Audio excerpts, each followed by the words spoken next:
দুটো প্রতিষ্ঠান, আমরা তিনটা প্রতিষ্ঠান দিয়েছি। দুটো হসপিটাল দিয়েছি এবং আমাদের রিজেন্ট গ্রুপের একটি হোটেল আছে যেটা 100টা রুম ক্যাপাসিটি। সেখানে যারা সরকারি ডাক্তাররা ট্রিটমেন্ট করছেন তারা সেখানে থাকেন, তাদের পরিবার থেকে আইসোলেশনের প্রয়োজন, তারা সেখানে থাকেন এবং তিনটাই আমরা সরকারের জন্য ডেডিকেটেড করেছি। এখান থেকে আমাদের কোনো বেনিফিট নাই। আমি আপনাকে একটা ছোট্ট জিনিস বলি, আমাদের হসপিটালে ডক্টররা ডিউটি করেন।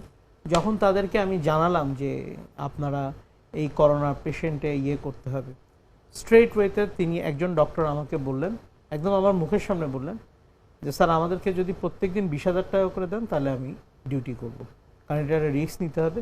তাকে আমি বললাম এটা একটা জাতীয় দুর্যোগ, এটা তোমার দায়িত্ব। তোমরা যখন ডক্টরি পেশার থেকে যখন ডাক্তারি তোমরা শুরু করেছো, এটা তোমার দায়িত্বের মধ্যে পড়ে। তারা কিন্তু বাসার থেকে উঠে বসে নেই। তার মানে 20,000 টাকা হলে রিস্ক নেই, আর 20,000 টাকা এবং একটা সবচেয়ে মজার ব্যাপার হচ্ছে একজন মেয়ে আমাকে ফোন করলো সকালবেলা, ডক্টর নুসরাত বলে একটা মেয়ে, বললো যে স্যার আমি ডক্টর নুসরাত, আমি আইসিইউ ম্যানেজমেন্টই করি, আমি স্যার আপনার হাসপাতালে কাজ করতে আগ্রহী। তা আমি বললাম যে যারা এখন সরে যাচ্ছে আপনি যেচেই আমাকে ফোন করলেন, স্যার আপনি এত বড় একটা হাসপাতাল দিয়ে দিতে পারলেন আর আমি একটা ডাক্তার হয়ে রোগীর পাশে দাঁড়াইতে পারবো না? We should salute her. Exactly.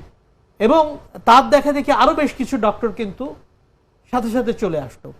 এই যে একটা শ্রেণী, মানে আমরা তো আসলে অনেকেই 1971 সালের যুদ্ধ দেখে নাই, বাট এখনকার যুদ্ধটা কিন্তু একটা বড় যুদ্ধ। এইটি একটি ক্রান্তিকালীন সময় চলছে। এখানে ডক্টর নার্সরা যারা আছেন তারা যখন ডক্টররা যখন MBBS পাস করেন তাদেরকে একটা ওথ নিতে হয়। সেই ওথে বলাই থাকে যে রাষ্ট্রের প্রয়োজনে, দুর্যোগের প্রয়োজনে তারা যে কোনো সময় তারা পাশে এসে দাঁড়াবেন। সুতরাং আমি একটু শেষ করে নিই। সুতরাং উনাদেরকে এখন যে জিনিসটা করা দরকার সেই জিনিসটা হচ্ছে উনাদেরকে কোনো শর্ত ছাড়াই জনগণের পাশে এসে দাঁড়াইতে হবে। প্রথম কথা হচ্ছে যে ত্রাণ দিতে গিয়ে সেলফিবাজি বন্ধ করতে হবে, কারণ আপনি জাতীয় দুর্যোগে কাজ করছেন, এখানে ছবি তুলে ফেসবুকে দেওয়ার মতন কোনো ঘটনা নাই, ঠিক আছে?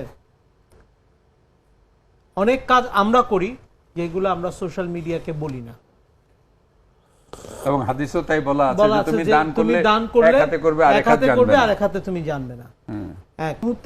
এই মুহূর্তে জাতীয় বিপর্যয়, এটা আন্তর্জাতিক বিপর্যয়। এই মুহূর্তে সবার উচিত কাঁধে কাঁধ মিলিয়ে কাজ করা। আমি যেরকম বেসরকারি ভাবে এগিয়ে এসেছি, আজকে আমার থেকে অনেক বড় বড় প্রতিষ্ঠান আছে, তারাও যদি একটু এগিয়ে আসতো তাহলে কিন্তু মানুষ স্বস্তি বোধ করত।